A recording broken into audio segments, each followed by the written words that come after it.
আল কোরআন Quranic studies সূরা ফাতহ মুবিন দ্বারা কোন বিজয়কে উদ্দেশ্য করা হয়েছে? উত্তর হলো হুদাইবিয়ার সন্ধি। ফাতহান কারিব দ্বারা উদ্দেশ্য হচ্ছে মক্কা বিজয়। হুদাইবিয়ার সন্ধিকে কেন্দ্র করে যে বায়াত গঠিত হয় তার নাম হচ্ছে বায়াতে রিদওয়ান। হুদাইবিয়ার সন্ধিতে কতজন সাহাবী অংশগ্রহণ করেন? ১৪০০ জন, মতান্তরে ১৫০০ জন। হুদাইবিয়ার সন্ধি কত হিজরিতে সংঘটিত হয়? ৬ষ্ঠ হিজরি ৬২৮ খ্রিস্টাব্দের জিলকদ মাসে। হুদাইবিয়া একটি কূপের নাম।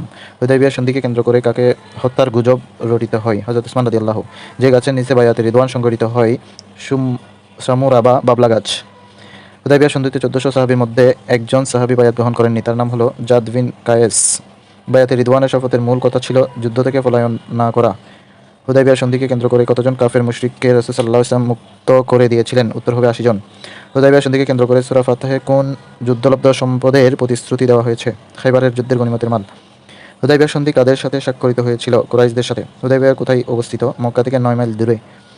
মুসলমানরা হুদাইবিয়াকে কেন গিয়েছিলেন? উমরা পালনের জন্য। এই সন্ধিতে বা হুদাইবিয়া সন্ধিতে কুরাইশদের মধ্যে কে আলোচক ছিলেন? সুহাইল ইবনে আমের। সন্ধিতে মুসলমানদের পক্ষে আলোচক ছিলেন হযরত উসমান রাদিয়াল্লাহু তাআলা। শান্তি এবং সন্ধি চুক্তির মেয়াদ কতদিন ছিল? ১০ বছর। মুসলমানরা সন্ধির চুক্তি মেনে নেওয়ায় কোন সাহাবী অসন্তোষ প্রকাশ করেন? হযরত ওমর রাদিয়াল্লাহু তাআলা।